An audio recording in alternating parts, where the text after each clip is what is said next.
Welcome back, everybody, to another episode of Niko's Comic Book Hauls and Reviews. In today's video, I'll be talking about the comic books that I ended up purchasing throughout the month of April 2021. I'll be giving you quick reviews on each of the books that I actually have read previously that I ended up picking up or throughout the month of April, and also showing off some of the stuff that I'll be checking out for the first time. If you like this video, please give me a thumbs up. Please make sure you're subscribed to the channel if you want to see more of this kind of content, and check out some of all the other videos and things that we have to offer here on the Late Night Chat Network YouTube channel. Make sure you're subscribed, and leave a comment in the comments if there's something that you would like me to discuss further, if you have any follow-up questions for me. And thank you to everybody that checked out these videos thus far. But without further ado, let's get into the reviews. Okay, this time we're going to start off by talking about the books that I haven't read that I ended up hauling in the month of April 2021. First up, we got The Man-Thing by Steve Gerber, The Complete Collection Volume 3. Now, this is a collection that's taken a long time to come out. Marvel previously collected these, like all the Steve Gerber issues, inside of the Omnibus, which has been out of print for quite some time. I never ended up picking that up, but I picked up the 2 volumes of the Complete Collection that came out afterwards. But since then, for whatever reason, I guess the last volume was a few years ago, they just stopped this, and then I thought it was an abandoned line, since they do a lot of the epic collections now as opposed to the complete collections. But lo and behold, here they finally actually released the 3rd volume, which completes all of the Steve Gerber, I believe, material for the Man-Thing issues that he wrote. This even collects, I think, one of the newer mini-series in it. Let's take a look at what this collects. This collects Man-Thing 1974 19-22, Iron Man Annual 3, Howard the Duck 22-23, Infernal Man-Thing 1-3. That's the newer, I think, miniseries. And material from Rampaging Hulk 1977 number 7, Web of Spider-Man Annual 4, Marvel Comics Presents 1988, that's 1-12. Yeah, so this is just a lot of the bits and pieces, guest appearance type stuff, some magazine stuff that he showed up in, and this is I believe this was the last story I think he had written with the character before he died, this Infernal Man-Thing miniseries. So I think this pretty much concludes at least the Steve Gerber contributions to the Man-Thing. Of course, also famously known for doing Howard the Duck as well, Steve Gerber, who created that character, I believe. This is, I'm looking forward to reading these. I've been collecting the complete collections. Man-Thing, obviously, I guess, Marvel's answer to Swamp Thing, essentially. Both very different, though, in the sense that Man-Thing doesn't really talk. People burn by his touch if they're scared of him, essentially, and a lot of his stories have to do with the characters kind of around him that he ends up, coming across or interacting with him, essentially. I've read a bunch of Man-Thing stuff. I've seen this, some of this Howard the Duck stuff before with him, and I think he was in Marvel Team Up and stuff like that back in the day, and things like that. I've come across him in different things that he showed up in. He was pretty awesome. He was in the Thunderbolts for a little while. They were just using him as a gateway or something like that, I remember, from the Jeff Parker Thunderbolts era. He's a really cool character. I'm looking forward to reading these finally, and I'm glad that Marvel actually ended up releasing the last complete collection. And then next up, we got the Incredible Hercules, the Complete Collection Volume 2. This, again, I'm glad that they continue with these complete collections for this run. I've read some of this run. I really enjoyed what I've read during this period of time. I believe this is Greg Pak and Fred Van Lante, writers on this series. This is when they changed the Hulk title to the Incredible Hercules, and he kind of took over the book for a little while during I guess this is probably maybe post or around the time of World War Hulk and stuff like that, because I know that he wasn't on Earth. He was off planet at that time. Maybe that's the reason why. I can't really recall why he wasn't in his own title for a little bit, for a little while at that point. But yeah, he basically took over the book during that period of time, and these guys also have written a bunch of Hulk as well. So reading this Hercules, this bit that I did read of theirs, at least Greg Pak has. I don't know if Fred Vinlante has written a lot of Hulk. I know Greg Pak was part of that whole era, with the World War Hulk, Planet Hulk stuff, and then, afterwards Jeff Parker, I guess, had written the series for a bit. This is just like a really fun era of comics, I think, around this time with the Hulk books. And then also, like, the stuff that I had read of the Incredible Hercules, I found very entertaining and funny. I probably read, like, the first couple of arcs, I think, out of the first complete collection prior to owning it. So I'm glad that they finally kind of came out with these collections, because I can't say I've read a lot of Hercules. Likewise, kind of, he's just one of these characters that shows up in other people's books, I feel. But yeah, I enjoyed what I had read, and enough to end up picking up these complete collections, and I've heard really great things about them, so I'm looking forward to diving in and reading these. And then we got Spider-Girl, the Complete Collection, Volume 3. This is the Tom DeFalco written stuff with Pat Olive and Ron Frenz. Of course, Ron Frenz, who he had did a lot of Thor with him and Tom DeFalco, I guess, previous to Spider-Girl. And this is one of these books, apparently, that was always on the verge of cancellation back in the day, from what I've heard. I've never read this. I've heard great things about these comics. Like, it's beloved by many. I think it's definitely one of those cult kind of hit type things where maybe it wasn't on a lot of people's radar. This is about Mayday Parker. I guess at this time, like an alternate universe kind of where alternate timeline of sorts, where is essentially Mary Jane and Peter's daughter, and she has spider powers, hence this Spider-Girl book, and that's all I pretty much know about it. I've been picking up, I got the first two complete collections really cheap. I guess they were like remainder copies that I found. And then when they solicited Volume 3, and it looks like they're going to be continuing this way, although I heard there could be like several volumes, because this series, I guess it stopped and then restarted and had like 2 long runs altogether, even though it was always on the verge of cancellation, right? So I'm really forward to checking this out. Anything kind of Spider-Man related that has to do with like this era of time, which is a big blind spot for me for Spider-Man, I figured I'd be interested in. So I'm looking forward to reading this. At first I thought maybe this would just be some cheesy type stuff going on here, but I've heard a lot of positive reviews from people on this era and on this book, so I'm looking forward to checking it out.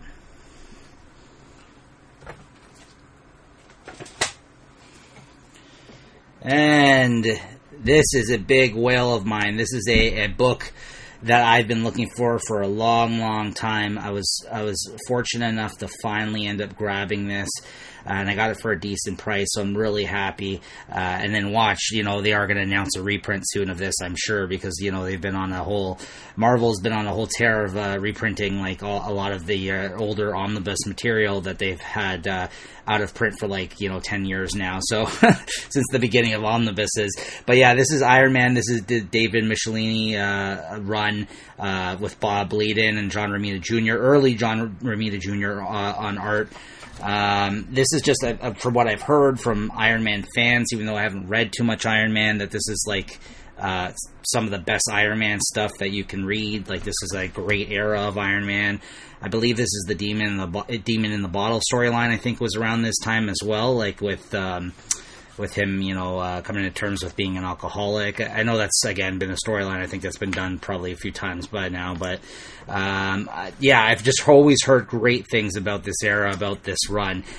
So I'm happy to own this omnibus finally. This is something that's been on my radar for a long time. And then David Michelini, same thing. Like, he worked on the book, and then he came back, like 100 issues later almost, I would say. He came back at some point in the future and wrote the book for a little while. But yeah, really, really looking forward to checking this out finally. Some good art in here, and from what I've heard, really good stories, and some of the best Iron Man stuff that you can read.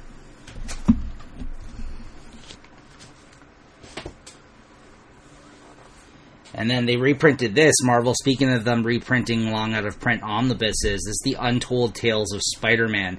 Now, this is a series that Kurt Busiek wrote.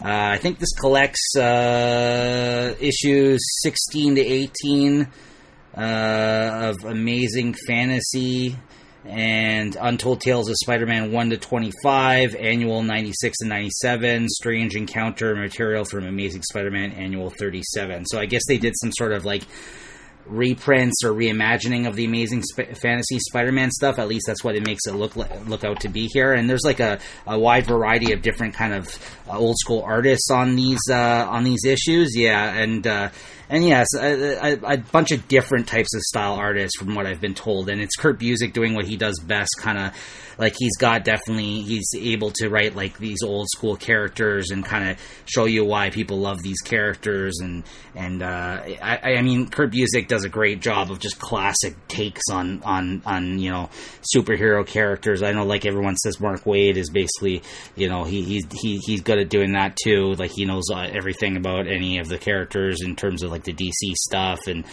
Kurt Busiek, I'd say the same in terms of like the Marvel stuff. He's written so many great Marvel comics, and he's done some DC stuff too. But I really enjoyed Kurt Busiek's run on a lot of things. Avengers, I recently read his Iron Man, which was good. I'm very much looking forward to reading this. This is basically this Untold Tales of Spider-Man. There are issues where, from what I understand, it's like one of those things where he finds pockets in between old classic storylines to explore further, or basically reimagine essentially different eras of Spider-Man's timeline and in the older comics, right? So I've heard this is really great, and I've wanted this for a long time, so I'm so glad that they reprinted the omnibus, and it was a great price too. I mean, this retailed at $100, so it's not the hugest omnibus, but it's still a good chunk of material for the price. And last but not least, I have Barry Windsor Smith's Monsters. This was a book a lot of people were talking about because it's like this first thing I guess Barry Windsor Smith has put out or has been working on for 15 years or something, maybe more. But it's something that within that range of he hasn't done anything in forever, and so this was like a highly regarded book that apparently he's been working on for a long time. From what I understand, I think this was like a rejected Hulk story or something that he had when he was over at Marvel. And this was put out by Fantagraphics. And, I mean, just taking a quick flip through it, the art's really, really great. I mean, I'm not like a huge Barry Windsor Smith fan, like a lot of other people that I know, but I think he's a great artist. I just haven't probably consumed enough of his work. I know him from Weapon X mostly. Wolverine Weapon X from the Marvel Comics Presents was probably my first exposure to him back in the day. Which is a classic, and I've seen a bunch of his Conan stuff now. But yeah, I mean, this is just one of those books that had so much buzz going when it was solicited and when it was in the previews, and everybody I heard talking about this and oh, you have to pick this up. But all the artists, on Twitter and Instagram, all the comic artists I follow were all talking about this release. So yeah, this is just one of those books that it sounded like I really had to own. So yeah, I'm really looking forward to reading this one. Okay, next up we have the books that I did end up picking up and reading throughout the month of April 2021. Some of these things I did end up reading the same month, and then some of these things I had previously had read, whether they came out in issues or, I just bought a new, upgraded collected edition of it, which, I'll explain as I go through. So, yeah, as good as I am at, keeping up to date in my reading, I definitely didn't read everything in the sense that I read it the same month. Some of this stuff I have read before, and I just ended up picking up, the omnibus of it, or this kind of thing, right? So I know there are some people that commented on that, and like I said, I do read a lot, but yeah, I can't take absolute credit in that sense. These are just things I'd recommend because I have read and I ended up picking up, and there's a lot of things I double dip on, right, that I really enjoy. So okay, first up we got Die Dark Volume 1. This is by Q Hayashida. This is a manga released by Seven Seas Entertainment, and this is the first volume, and this is by the same author, the same mangaka that does Dorohedoro, which was recently an anime on Netflix. That's really awesome. I own all the volumes of the manga that came out as well, and I've read about half of them. I'm about halfway through. I got to go back and finish that series. It's really, really awesome. So, but I ended up watching the anime on Netflix as well after I had read a bunch of the manga. And this creator is really, really awesome. The art she does, she's a woman as well, I believe. And her art style is just really good, like really cool, like gothic looking, kind of inky and messy, scratchy art. Like, look at this color page spread here of these characters in this. And the ideas are just out there. It's hard to even really kind of explain or get into the specifics of what this book is about. But if you've read Dorohedoro, or if you have any interest in checking out the anime that has one season on Netflix right now, it definitely feels like it takes place in the same kind of world, even though it's a little bit different. I'll give you the elevator pitch on the back of the book here. It says, Zaha Sanko's body has great and terrible powers. They say that possessing his bones will grant you any wish, even desire to become ruler of the universe.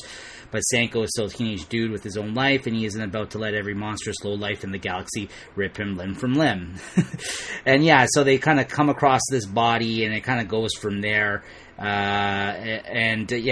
I said, I don't want to get... So, these reviews are quick. I don't want to go completely into the plot because it is all over the place. It is wacky and ridiculous and fun, and with gorgeous art. I just love the art style. And dark. Absolutely dark. Like, hence the name, Die Dark. Yeah, it is a dark book. There's super hyper violence.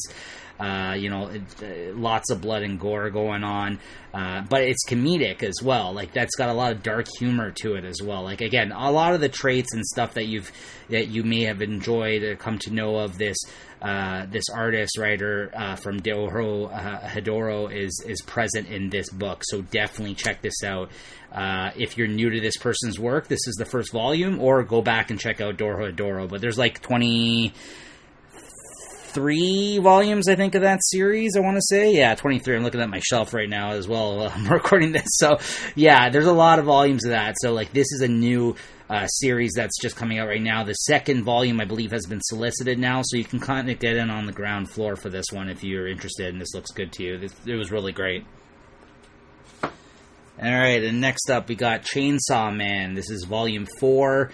I believe the series is already coming to its conclusion, or has concluded in Japan, and like the Viz Media English translated editions are still coming out. This is one of the only like Shonen Jump type, manga I think I'm currently reading, other than, I guess, One Punch Man is also in the Shonen collection as well, I believe.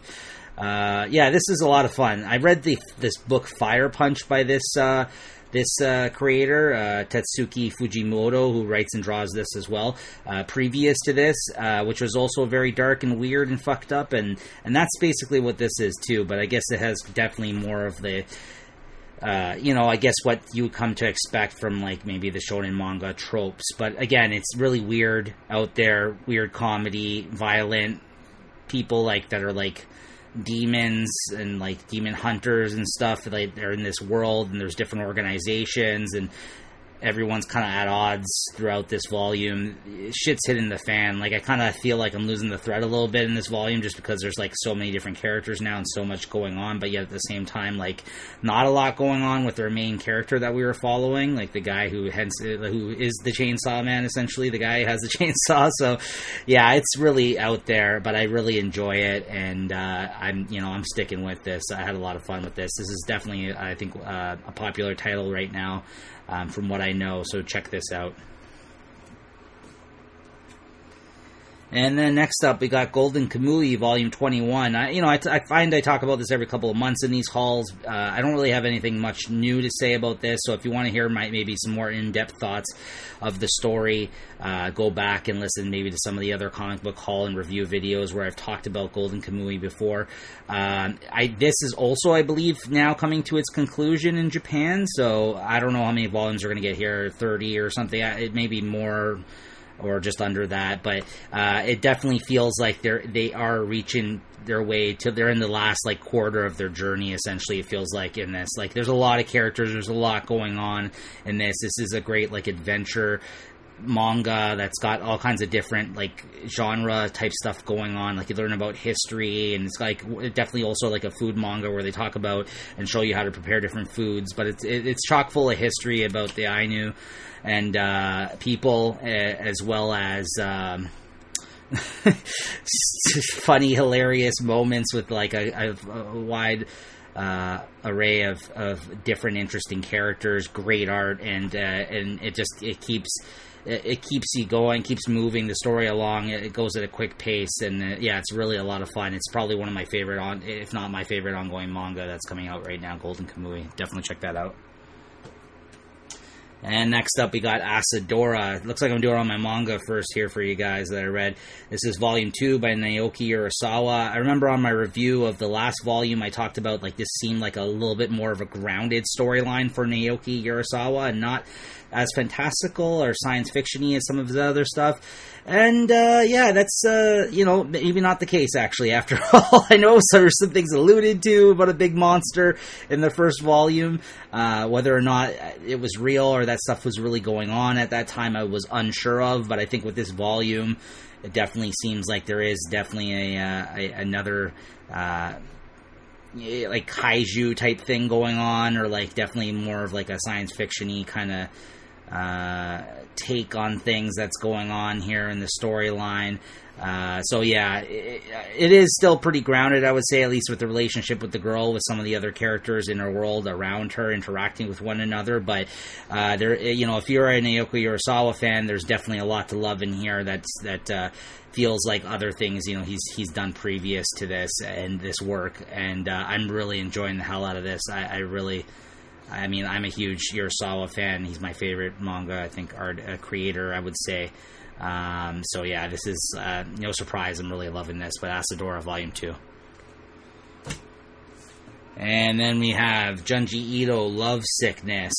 This is another one of his story collections that collects a bunch of different short stories, but the main story that it collects are a few different chapters of this Love Sickness storyline, and then it has these other ones, Strange Hikizuri Siblings, and then a few random ones towards the end of the book. But majority of the book, I would say at least, half the book is this Love Sickness storyline, and it is the best one in the book. I actually really, really like this one. This is about all these people that walk down these Junji Ito, of course, horror manga creator I really love, and a lot of people do. I think a lot of people first introduction to manga, over the last few years has been due to learning about this guy's work. And I pick up all these different story collections that they come out with, these nice little hardcover presentations that Viz does. They always do a great job. It's essentially now, the Junji Ito story collection. He has his own line of books, and they're all really well done. And sometimes you get some overlap. Sometimes there's the same short story in some of these collections that you might find in another story collection because it fits the theme of the book, or for whatever reason they reprinted it, which I'm fine with. Sometimes you got a chapter of Uzumaki or Tomi, or in one of the other books where it's not essentially all their stories, because those have their own kind of books that have all the stories of their of those characters in them. But this was really good. This is about people that walk down these essentially laneways, hence this crossroads thing, these alleyways that are by the school, and they would stand in there at night, and they, I guess, students that go to the school and people from this town, and if you cross by this crossroads essentially in the middle of the night, you can ask for somebody to tell you your fortune, and whatever they tell you, supposedly it could come true. And there's this mysterious figure who's basically encountering like the young schoolgirls from there, and then they end up going missing or killing themselves or something.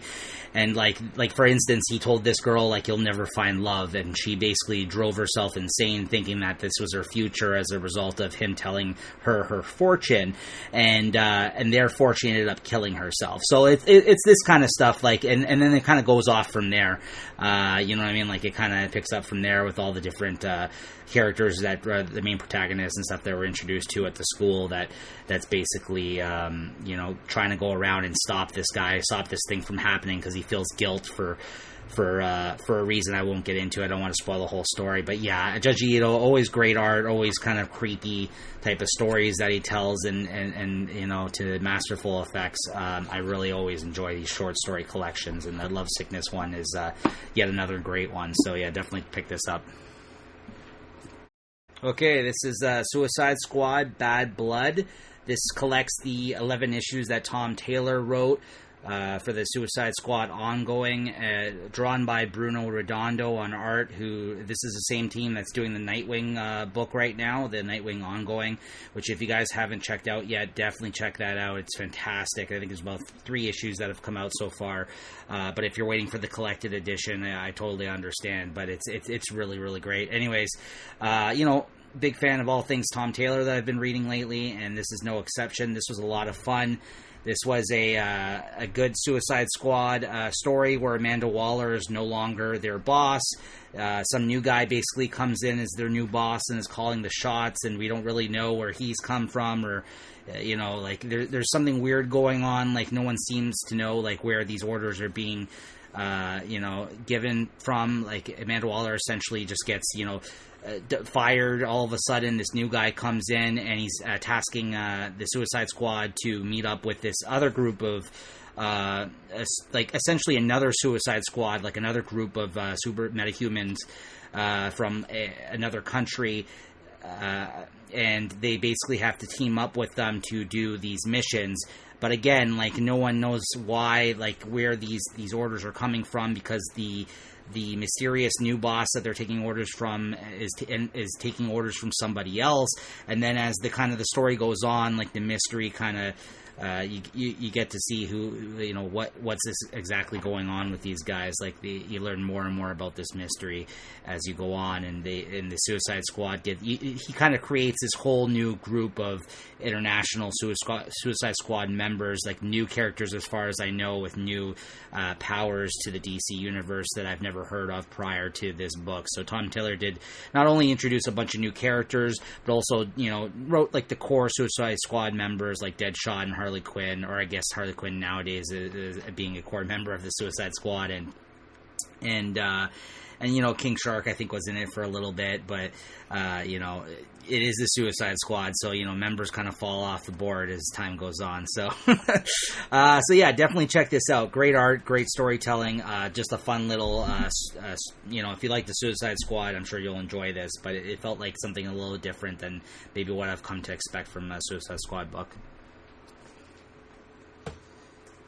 And then next up, we got the deluxe edition of JLA, The Tower of Babel, written by Mark Waid, art by Howard Porter. These are the issues. The issues that are collected in this deluxe edition are JLA 18 to 21, 32 to 33, 43 to 46, and 2 stories from JLA Secret Files 3. I believe this makes up the rest of the issues that are like the orphaned issues that were in between all of the Grant Morrison written issues during this period of JLA, which includes the Tower of Babel storyline that Mark Waid had written, which is a fantastic storyline. Basically, it's a story about how Batman is Batman and will always be Batman, and I guess was working behind all of the JLA members' back and had files on all of them, ways to take them out if he was ever put in a position where he had to fight his own friends. So the JLA, the fact that this happens gets exposed, like that he's been doing this gets exposed to the other members of the JLA, and it backfires because someone gets a hold of these files, and then all of a sudden they have all this information on his own team, like their other members of that team, and so it's essentially Batman's fault, right? So, but Batman being Batman, always trying to have like a way out of something, another backup plan, because he has to think of every eventuality that could occur. It just shouldn't come as a surprise, right? He doesn't trust nobody, right? But like to the JLA, they kind of were like put off by this quite a bit, because like these are supposed to be his team members, they're supposed to be friends, they're supposed to be able to trust this guy, but lo and behold, it is Batman, right? They've quick to forget. So yeah, definitely recommend picking this up. I had the deluxe editions, the older editions of the GLA deluxes that collect all the Morrison issues. Now if you have those and not the new omnibus that had come out, because with the new omnibus, I'm not sure if these are collected in there or not. They may not be, but this collects all the other stuff that isn't written by Morrison in this deluxe edition, at least during the time that he was on the book. So really great. And we got The Plot, Volume 2. This wraps up the storyline. This is by Vault Comics. This is art by Joshua Hickson, which I loved, and written by Tim Daniel and Michael Morrissey. I don't read many of the things that Vault puts out. I read the first volume of this some time ago now. This is, I guess, collects issues 5 to 8. It was only like an 8-issue series. But the art by Joshua Hickson, I really, really quite enjoy, and that's what kind of kept me in this whole time with this title. But, it's not a huge commitment. If the art looks great to you, it's a good horror story, really creepy. And like I said, the art's just, he's definitely got like a, I would say like, he's in the same school as like Michael Walsh and like Chris Somney, like very heavy inks and like, like the way like the shading's done on his characters. And I would definitely say like, even like that guy, I forgot his name, I'm blanking on it right now. He does the Outcast book with Robert Kirkman. I think he's he's in that kind of school of artists, I would say. So if you like any of those guys' works that I mentioned, definitely check this out. Just give it a look. Vault Comics, only 2 volumes. Try the first one out. I will say I think I enjoyed the first volume better than the second, the wrap-up of the story. This was still well done, but maybe I was too tired when I ended up reading this one. It just didn't have the same impact I think the first volume did on with me. But all in all, I definitely do plan on revisiting this at some point. It was a scary, creepy story, and with fantastic art. The Plot. Definitely check this out. And then we got Redneck. This is Volume 5. This is the Donny Cates book I feel like no one talks about, and it's quite a shame because I really, really enjoy this book. This is a creator-owned title that comes out from Image Comics that Donny Cates writes, and he was writing it, I guess, before he blew up at Marvel, or maybe he started on the book around the same time, and I guess as his name kind of got bigger and bigger, he continued with this book over at Image Comics. This felt like the next volume would be the last, though. I think this collects 25 to 30, issues 25 to 30. It feels like it might be coming to an end soon, though, with the next volume. I wouldn't be surprised. But, I mean, the guy's written 30 issues of this series, and I find that no one talks about this. This is basically, this is Texan vampires, essentially. This is another take, and it might be because it's the vampire genre. I know a lot of people are sick of that. But I thought this was a fun, unique take on, again, with vampire lore, about a family that lives in Texas that are all, like, related and, go back. They're all, like, come from ancient roots, essentially. Like, you find out through their bloodline, like, that they're connected to a lot of big, important vampires as time goes on. And but, at the end of the day, they're just some guys that, like, live in Texas at first. It seems like just, humble beginnings, like guys that's trying to stay out of trouble and, you know what I mean, like, do their thing as a family unit. And the artist has changed a bunch of times, or I think maybe twice. This might be the second or third artist. It's definitely not the first artist that the book started out with, though. This is Lisandro Esterin.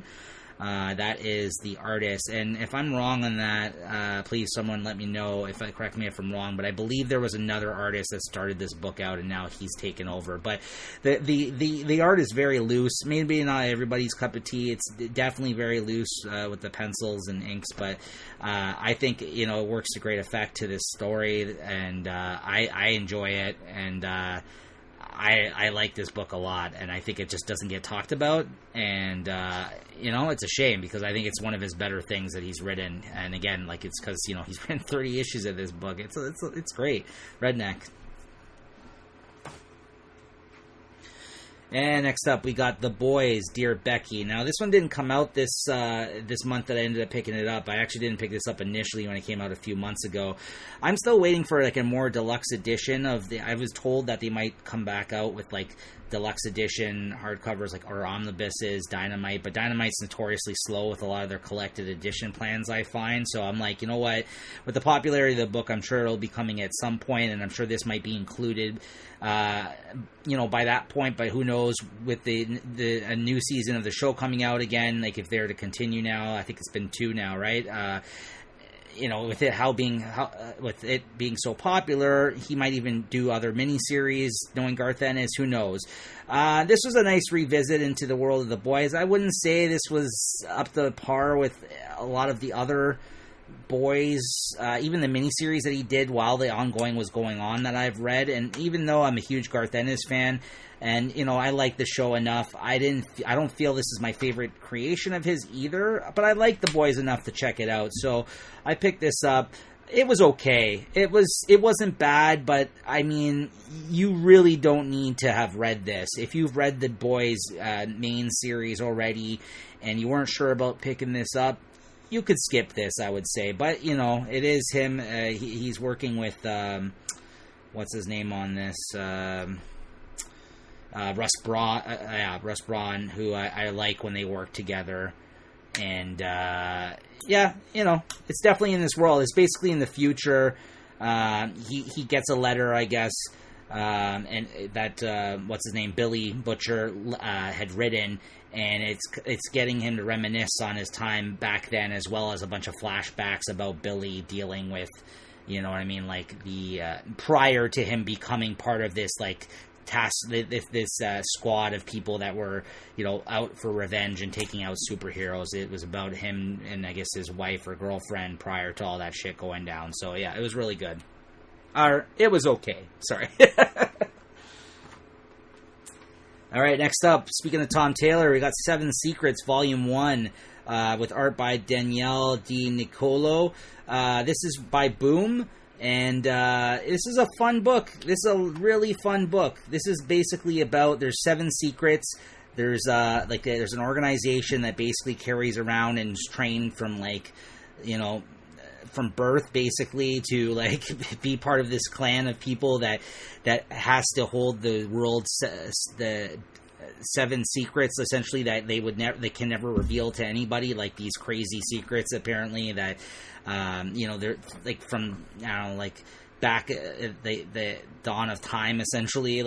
There's always been guys that have been tasked to track down these secrets from this organization. Basically, like a good versus evil kind of scenario. And these 2 characters that are part of one of the teams that watch over these briefcases, they end up having a kid, and the kid ends up growing up without knowing that these people are his parents. And learns to be one of these people that's tasked to either hold the suitcase or protect the guy who holds the suitcase. So there's all these teams of 2 people between all 7 groups that work for this organization essentially that are tasked to look over these briefcases. So he lives his whole life till he's like a teenager, not knowing that his parents are actually one of these groups of people. And then at this point in the book, at the first or second issue, he finds out who his parents are, and it kind of changes everything on his outlook on things and moving forward, the relationship between them and their kid, now that they can, because they weren't allowed to raise a child. They had to basically give their child away to continue to be the people that look over these briefcases, because they're they were tasked with that, and they have a lot of respect for the fact that they work for this organization. They're like, listen, we can't raise a child, so we'll actually pick staying and doing this job over taking care and raising this child. And then the child was given to somebody else, but kept close by, right? And then, it's about hard choices and maybe them making that mistake for this kid's life, to have him grow up around all this kind of stuff, and for them not to basically retire from being one of these people to raise the child, right? And anyways, it's a lot of fun. I wouldn't say it's all ages, but it's definitely not like a rated R kind of thing. Like, you know, it is published by Boom, so I think it's like a teenager can read this one. It's really good. I had a lot of fun with it, so definitely check it out. Next up, you got Captain Marvel, The New World. This is the Kelly Thompson run on Captain Marvel. I've talked about this book again, like every couple of months when a new volume comes out, I end up talking about it. This collects issues 22 to 26. And, yeah, this one's like a fun time travel type story with Captain Marvel. And I like Kelly Thompson's run on this character. I like her voice for the character. I like the cast of characters in her world.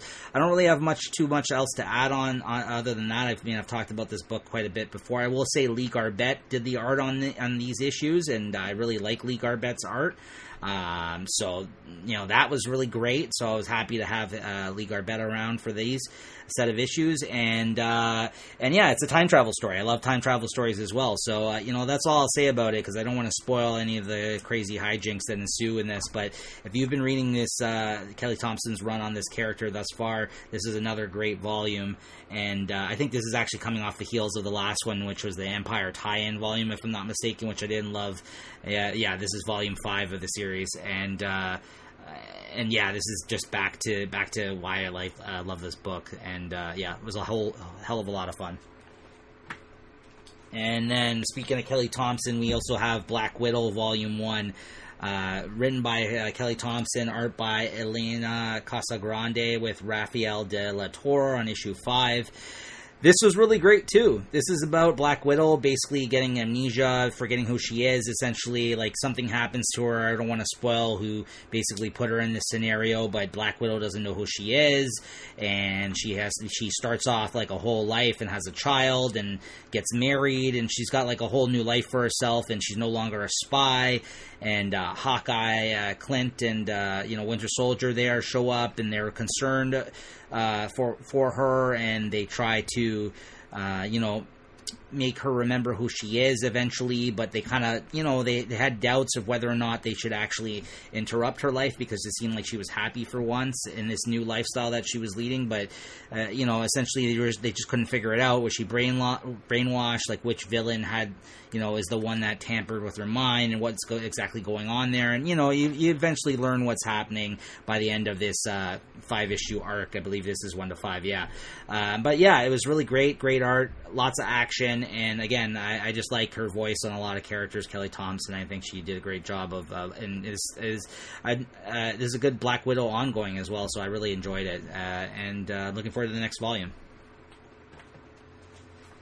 Alright, this is Die, Die, Die, Volume 2, written by Robert Kirkman, art by Chris Burnham.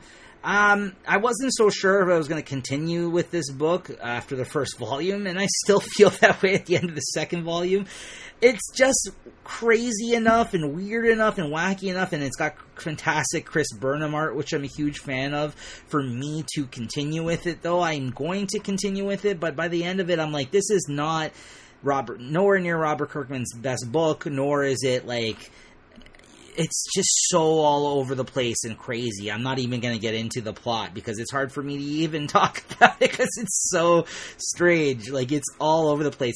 I will say this doesn't feel or sound like a Robert Kirkman book a lot of the time. It's like it feels more like I don't know, like a Garth Ennis book, or something like a I don't know, like a Warren Ellis, but like not as sophisticated maybe or smart as a Warren Ellis book. It's dark. It's got crazy amounts of violence. It's all over the place. It has its politics involved in it, and like, it's just a weird book. And but it seems like he's having a lot of fun doing it. And yeah, I'm gonna stick around, but it's I can't say again this is okay. But if you like Chris Burnham's art, it's definitely worth checking out just for that. I will say that Chris Burnham is killing it on this book, but don't let the big name fool you, especially if you're a fan of Robert Kirkman. I don't know what to think of this book. It's it's out there, but yeah, Volume 2 of Die Die Die, printed by Image Comics. And then we got Young Shadow. This is by Ben Sears. This is published by Fantagraphics. I'm a fan of this guy's art. He did a bunch of other books, I think, that came out from Koyama Press previous to... This is his first Fantagraphics book, as far as I know, with his characters. And the other books that he did previous to this were, I guess, with a different set of characters, but it all feels like it's always in the same type of world. I'm pretty sure that these take place in the same world as these other books do. He does all the art on here, the colors. It's very unique, very cartoony. I like it. It's always about, like, people that are, like, out defending the city, like a corrupt city, essentially, and that's what this character is doing in this book. But it's much different than some of the other stuff he's done previous to this, but at the same time, very familiar, if that makes any sense. So it seems like he's trying to do new things with new characters, but since it feels like it's all in the same world, or it's just this guy's style of comics, it feels very much the same at the same time, even though it's different in tone, definitely, I think, this one. Again, it's not hardcore, like, it's not like a rated R thing, but I also don't think it's, like, for all ages either. It comes close to being maybe all ages, but I would say, again, this is more like teenagers, but I love his art style. Yeah, so check it out. This is Ben Sears. He did a few other books previous to this. Here they all are listed. Night Air, Volcano Trash, House of the Black Spot. Some of these are like mini comics that he did. The Ideal Copy. I think those are the 4 that aren't mini comics here that are collected that you should definitely check out. Yeah, in the Plus World series. So yeah, this is Young Shadow. Definitely check that out. Alright, got a few more books here to go here. This is the new Reckless book, Friend of the Devil, written by Ed Brubaker, art by Sean Phillips. Again, I can go on and gush about this book. This is the newest of the... I love the first volume of this Reckless series. I would probably say I like the first volume better than this, only because some of the tropes I felt that he kind of did in this particular volume. Again, I've seen Ed Brubaker do, but he always does it so well. Like, again, it had to do with, like, kind of like movies, Hollywood type cult stuff going on in this particular volume. So if you like things like the Fade Out, while it's not the Fade Out, it is still much different than the Fade Out. It's definitely more in that arena, that he's playing around with things that he kind of ideas that he had in there somewhat in this, but with this Reckless character. So I mean, they always hit it out of the park. I love everything these guys do. If you like the comics that these creators do, you'll definitely like this. So I'm not even going to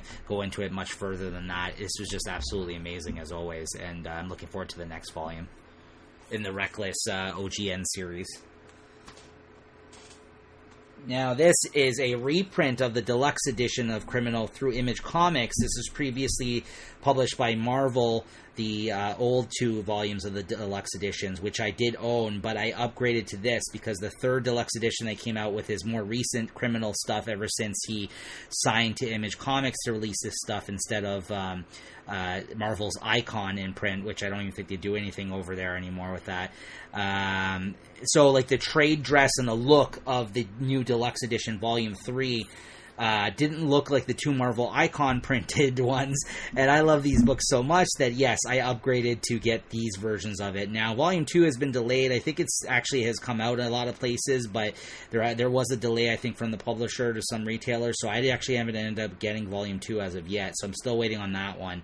But Volume 1, I've read all these stories before. This collects, which 3 does this collect? This is going to collect 3 of the previous Criminal miniseries, if I'm not mistaken. Yes, collects Coward, Lawless, and The Dead and the Dying. So, if you've never read Ed Brubaker and Sean Phillips' Criminal books, these are still, I think, my favorite things that he's done.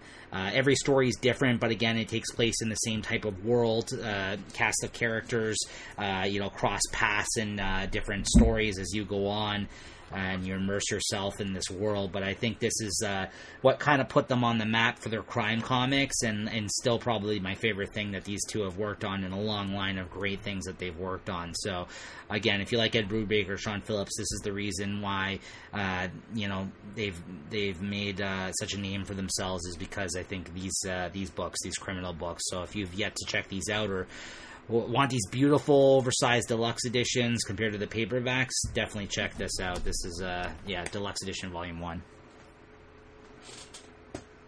And speaking of oversized deluxe editions, we got the World of Black Hammer Volume 2 Library Edition from Dark Horse Comics. This collects Black Hammer 45 and the Quantum Age, 2 miniseries that were done by different creators in the Black Hammer universe. Jeff Lemire is having all these other creators do all these miniseries basically about all the different characters that are part of the Black Hammer group.